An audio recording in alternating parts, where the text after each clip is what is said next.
नमस्कार, मैं हूं प्रकाश चंद्र होता। झीरम की अगर हम बात करते हैं तो मुख्यमंत्री भूपेश बघेल लगातार ये बात कहते आ रहे हैं, झीरम की घटना एक सुपारी किलिंग थी, यानी एक षड्यंत्र। वो षड्यंत्र के पीछे क्या माओवादी ही थे या कोई राजनीतिक साजिश भी था? बातें, सवाल, कई बातें कही जा रही है, कई सवाल उठाए जा रहे हैं, लेकिन जो जांच एजेंसियां हैं उनकी जांच को लेकर पीड़ित परिवार या जो लोग उसमें चश्मदीद थे, कोई उससे संतुष्ट नहीं है। इसका इलाज क्या है?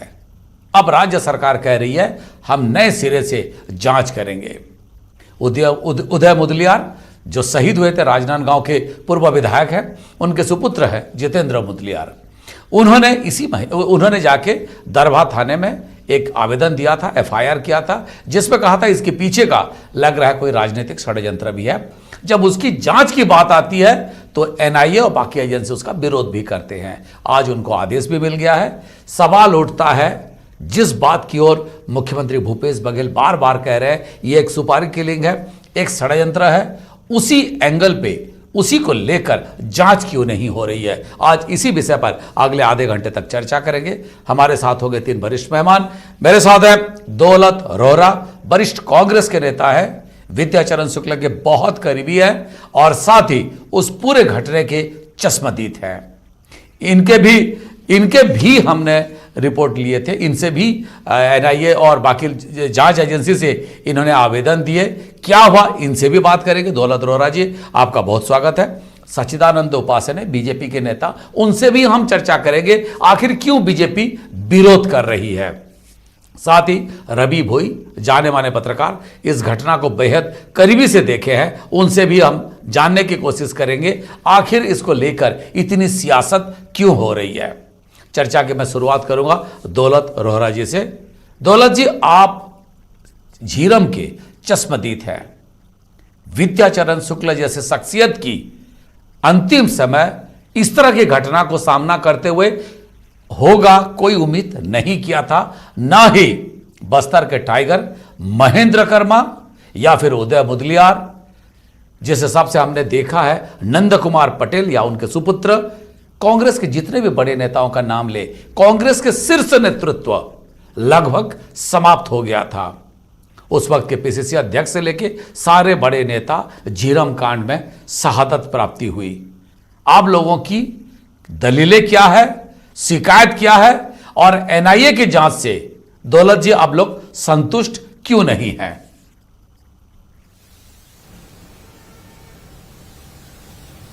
देखिए होता जी, झीरम घाटी नक्सली हमला 25 मई 2013 को हुआ था। आज से करीब 7-7.25 साल पहले उसमें 27 लोग मारे गए थे, जिसमें हमारे शीर्ष नेता पंडित विद्याचरण शुक्ल जी, नंद कुमार पटेल जी, महेंद्र कर्मा जी, दिनेश पटेल, उदय मुदलियार, योगेंद्र शर्मा, कई ऐसे नाम, और उसमें कई जवान थे, कई राहगीर थे। जो 27 लोग मारे गए थे, 38 लोग घायल हुए थे।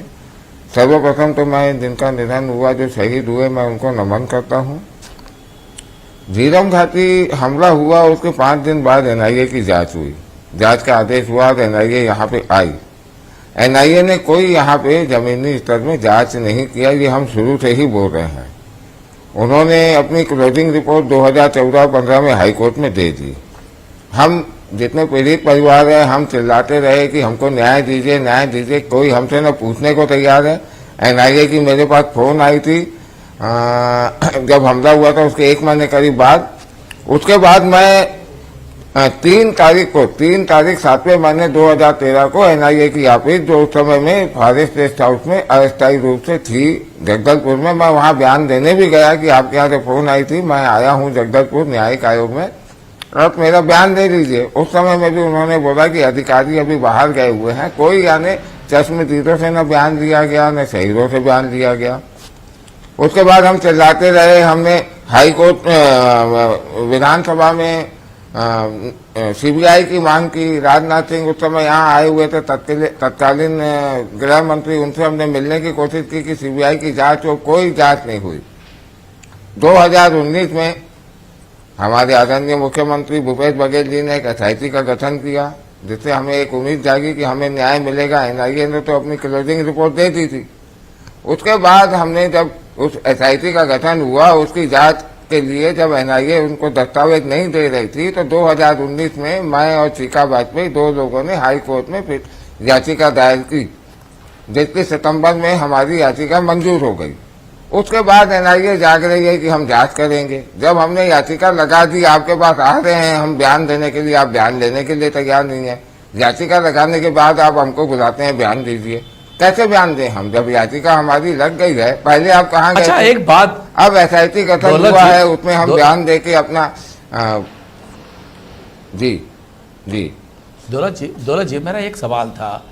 ये भी बात कही गई, जैसे सुरेंद्र शर्मा कृषक कल्याण परिषद के कृषक कल्याण परिषद के अध्यक्ष हैं, वो भी उसमें उनको गोली लगी थी, उनके मोबाइल छीन लिया गया। ये कहा गया कि जितने लोगों के मोबाइल छीन लिया गया था माओवादियों के द्वारा, वो मोबाइल तब भी लाइव में था, यानी कि उसका इस्तेमाल हो रहा था और मोबाइल का ट्रैक किया जा सकता था, लेकिन वो नहीं किया गया। क्या इस तरह के भी कोई शिकायत आप लोगों ने किए थे? बिल्कुल है, ये शिकायत मेरी शिकायत है इसमें कि उस समय में तत्कालीन जितने भी नेता थे, विद्या भैया के यहाँ सैमसंग का नोट 2 करके आता था उस जमाने में, मोबाइल 32,000 रुपए का लिए थे, वो नक्सली लोग ले गए थे। उसका ईएमआई नंबर भी मैंने दिया था। और जितने नेता थे सबके पास महंगे महंगे थे। नंद कुमार पटेल जी के पास आईफोन वगैरह रहता था। हमारा कहने का मतलब ये है कि आज की तारीख में बड़े से बड़ा क्राइम जो है मोबाइल से और सीसी कैमरे से पकड़ रहे हैं। तो उस समय में जब इतना बड़ा केस हो गया, शीर्ष नेता पूरे खत्म हो गए, तो ये राज्य सरकार ने क्या जांच की? कौन से मोबाइलों को ट्रेस किया, कहाँ पे क्या चल रहा है, क्या नहीं हो रहा है? आज तक उनका न किसी से ईएमआई नंबर लिया गया है, न कुछ किया गया है। तो कैसे करेंगे लोग? जी भोई साहब, एनआईए वर्सेस राज्य सरकार, ये ऐसी एक बात हो गई है जैसे मानो एनआईए ही एक पक्ष है और दूसरा पक्ष राज्य सरकार है। जिस तरह से इसको राजनीति या सियासत में जिस तरह के बात कही गई, सुनी गई, क्या कहेंगे आप? देखिए होता जी, ये जो झीरम कांड है देश के लिए और दुर्भाग्य की बात है और देश बड़ी घटना है। और जब ये घटना हुई तब केंद्र में कांग्रेस की लीड सरकार थी, यूपीए की सरकार थी, मनमोहन सिंह प्रधानमंत्री थे। तो सब लोगों को लग रहा था एनआईए की जांच होगी तो बहुत अच्छी जांच होगी, और राज्य सरकार पर भरोसा नहीं करके एनआईए को दिया गया था। पर जिस तरह से एनआईए ने जांच किया और 2 साल में के भीतर ही, मतलब 1-1.5 साल के भीतर ही मामले को जिस तरह किया गया, तो एनआईए पर कहीं ना कहीं लोगों का, छत्तीसगढ़ के लोगों का भरोसा उठ गया कि जिस तरह जांच होनी चाहिए थी। ये बहुत बड़ी घटना थी। कांग्रेस के शीर्ष नेतृत्व यहाँ पे तब खत्म हो गया था और देश में ऐसी बड़ी घटना नहीं हुई थी कि राजनीतिक दलों पर नक्सलियों ने हमला किया हो और इतने लोग शहीद हुए हों। पर उसके बाद यहाँ पे कांग्रेस की सरकार आई और जिस तरह से जांच को लेकर राजनीति हुई, इसमें एक न्यायिक जांच आयोग भी बनी हुई है। न्यायिक जांच आयोग भी अभी तक कुछ नहीं हुआ, पुलिस का भी, एसआईटी का भी गठन हुआ। और जिस तरह से जांच होना चाहिए और पूरे घटना की, और जो षड्यंत्र हो, राजनीतिक षड्यंत्र हो या न हो, या माओवादी हमला होना चाहिए, वो नहीं आया। तो कहीं ना कहीं लगता है ये झीरम घाट राजनीति में उलझ कर रह गया और जो वस्तुस्थिति जनता के सामने आना चाहिए था और पीड़ितों को न्याय मिलना था, वो नहीं मिला। अब नए सिरे से जो जांच हो रही है तो उससे लग रहा है कि कुछ तथ्य सामने आएंगे और पीड़ित परिवार को वस्तुस्थिति पता चल पाएगा। अच्छा, एक बात मुझे बताइए, जिस बात को लेकर 7 साल हो गया, राजनीतिक रूप से कई बार इस मुद्दे को उछाले गए, कभी बीजेपी के खिलाफ गया, कभी बीजेपी भी ये बात को कहती रही, कांग्रेस भी इस बात को लगातार उठाती रही और कई आरोप लगे। आरोप ये भी लगे कि जांच में ढिलाई बरती जा रही है।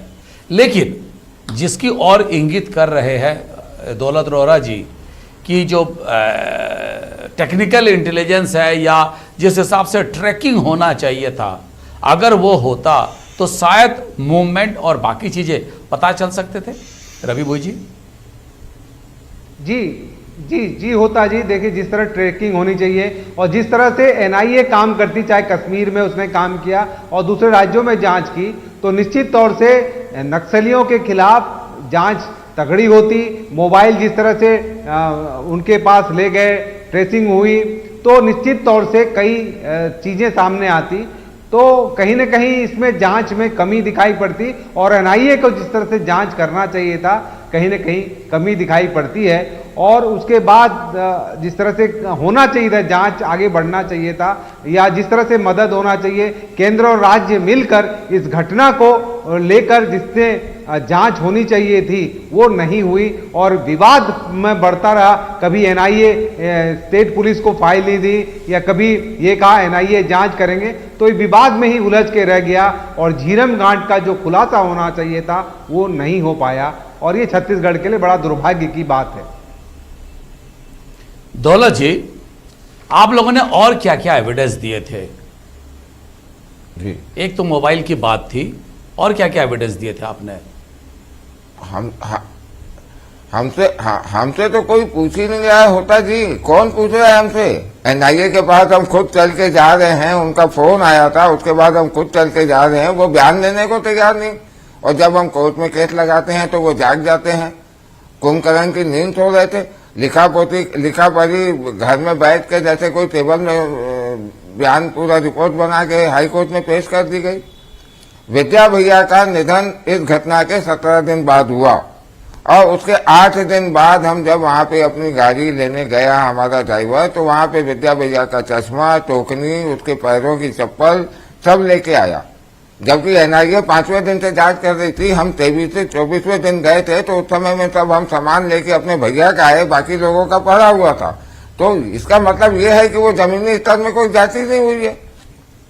आज की तारीख में कहीं पर भी घटना होती है, वहां पुलिस जाती है कि नहीं स्थल पे? तो क्या वहां पे स्थल पे गई जहाँ पे घटना हुई? अगर गई तो उसने अच्छा, आपको ये क्यों लग रहा है किसका है? मैं एक चीज, हो सकता है उसमें किसी नक्सली का भी कुछ होता।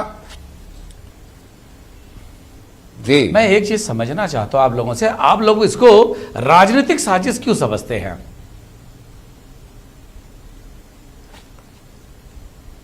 राजनीतिक साजिश तो है इसमें, क्योंकि सरकार को जानकारी थी वहां घटना होनी है। जब सेंट्रल गवर्नमेंट से इनको कोई इनपुट मिला था कि वहां पे नक्सली कुछ मूवमेंट कर रहे हैं, जो समाचार पत्रों में भी छपा था उस समय के दैनिक भास्कर में, तो यहाँ राज्य सरकार क्या कर रही थी? हमको तो ये भी अपने लोगों से कुछ न कुछ जानकारी मिली कि वहां पे नक्सलियों ने कई दिन पहले रेकिंग भी की वहां पे दरबा घाटी में। तो हम क्या, जब वहां वॉकी टॉकी लेके उन लोग बात कर रहे हैं, ऐसे राह से बंदूक चला रहे हैं, उनको कहाँ से फ्रिक्वेंसी मिल रही है? क्या है, क्या कर रही है सरकार? ये यहाँ पे सरकार है कि नहीं है? नक्सलियों की सरकार है। वॉकी टॉकी का उपयोग हो रहा है, वहां के उनको फ्रिक्वेंसी कहाँ से मिल रही है? उनको कोई चीज की जांच नहीं हुई है होता जी, सिर्फ लिखा पोती का काम हुआ है। अगर सच लाना होता तो आ जाता। जी दौलत जी, आखिरी वक्त पे जब विद्याचरण जी पे गोली चली और गोली लगी उनको, उस वक्त आप कहां थे?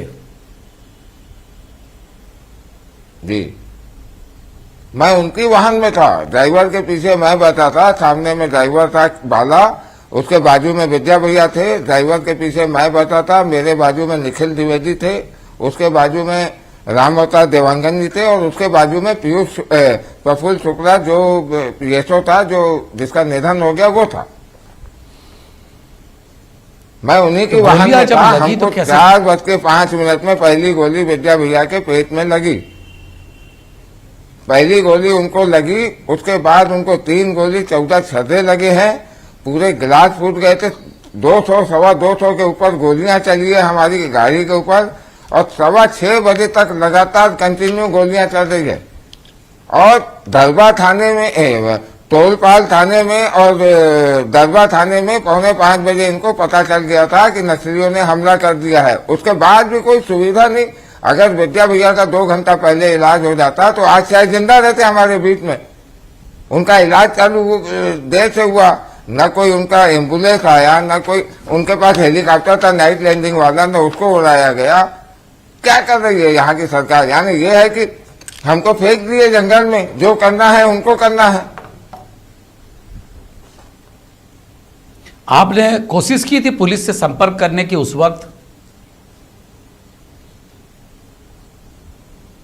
नहीं, उस वक्त तो किसी का मोबाइल वहाँ काम नहीं कर रहा था होता जी। किसी का भी नेटवर्क हमारे पास नहीं, उसके बाद आने के आइडिया बाद का भी था, बीएसएनएल का भी था और एयरटेल का भी था। नहीं, उनको तो जानकारी, देखिए हमारे पीछे में देवेंद्र यादव जो अभी भिलाई में महापौर विधायक हैं, वो हमारे पीछे आ रहा था। जब हमारी गाड़ी एंट्री कर ली दरबा थाने में, दरबा घाटी में, उसके बाद पेड़ गिराया गया। पेड़ गिरने के बाद देवेंद्र यादव वहां फंस गया। उसको पता चला नक्सली हमला हुआ है, वो तोलकाल थाने गया, वहां उसने जानकारी दी। सामने में गोपी वाधवानी जो हमको लेने के लिए, रिसीव करने के लिए हमारे परिवर्तन यात्रा को आ रहा था, व्यापार प्रकोष्ठ का अध्यक्ष था, उसको गोली लगी। वो दरबा थाने पहुंचा, वहां उसका निधन हो चुका था गोली से। वहां पे भी उसको जानकारी दी गई, यानी 4:45 बजे और 5 बजे सरकार को जानकारी हो गई थी कि वहां पे हमला बहुत बड़ा हुआ है, कई लोग मारे गए। लेकिन इन लोगों का टीवी में बयान आ रहा है सब ठीक है, सब ठीक है। कौन बता रहा था सब ठीक है? इसी प्रकार से ठीक हुआ था, ये मर गए जो। तो आप जब अभी फिर से आपकी कुछ बयान ली गई है पिछले हफ्ते?